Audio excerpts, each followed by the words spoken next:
Emma, bonjour. Merci beaucoup de répondre à l'invitation du studio de l'IFTM Top Resa.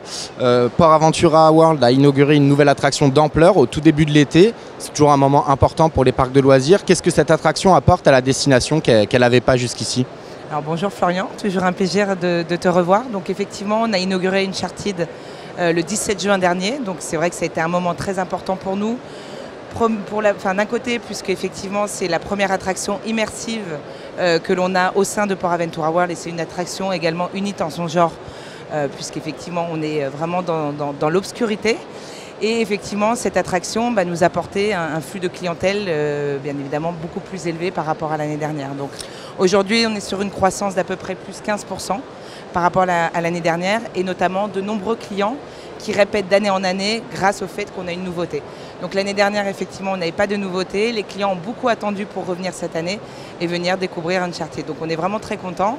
Et là, du coup, on surfe encore sur cette nouveauté puisqu'on a encore de nombreux clients qui viennent la découvrir actuellement. Alors justement, la saison estivale qui est stratégique pour les parcs de loisirs vient de se terminer. Est-ce qu'elle s'est bien passée pour Port Aventura World? Oui, alors c'est vrai que l'été pour nous est d'une période très importante.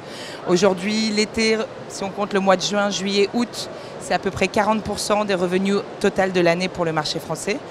On est très satisfait de cette année. C'est vrai que l'année dernière avait déjà été une année record, 2022, puisqu'il y avait quand même cet effet Covid Revenge. Et les Français sont revenus à nouveau sur la destination et à Port Aventura. Donc on est sur des chiffres un petit peu plus en croissance que 2022, qui étaient déjà des années records avec des croissances de plus 40%. Donc on est vraiment très satisfait. Donc là, en cumulé, on a à peu près un petit peu plus de 700 000 visiteurs français qui sont venus à Port Aventura. Sur donc la on saison espère estivale. de dépasser la barre des millions à la fin de l'année. Et alors justement, pour développer cette clientèle française et notamment la clientèle francilienne, vous misiez beaucoup sur le vol opéré par Vueling entre Orly et Reus, qui est un aéroport situé juste à côté de Port Aventura World. Est-ce que le pari est réussi? Alors oui, on est très content puisque même au niveau de nos résultats, au niveau de l'attendance du parc, on voit une croissance de l'Île-de-France de plus de 50% cette année par rapport à l'année dernière. Donc ce qui veut dire que ce vol nous a effectivement permis d'avoir une croissance de l'Île-de-France, mais aussi grâce à toutes les actions qu'on a pu mener dans cette région géographique.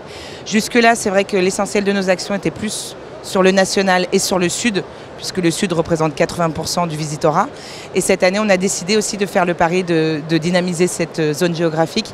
Et voilà, on est très contents. Donc on a fait des actions métro, on a fait également des actions outdoor. Donc on va continuer en tout cas dans cette lancée.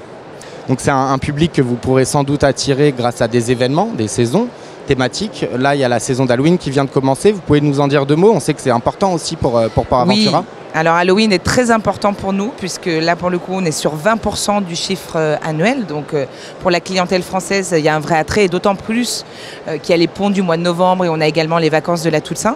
Donc cette année on a débuté fin septembre et ça va durer jusqu'au 12 novembre. Donc le parc change complètement de couleur. Donc là c'est les citrouilles, les toiles d'araignée qui apparaissent. On a tous les spectacles qui sont rethématisés avec cette saison d'Halloween.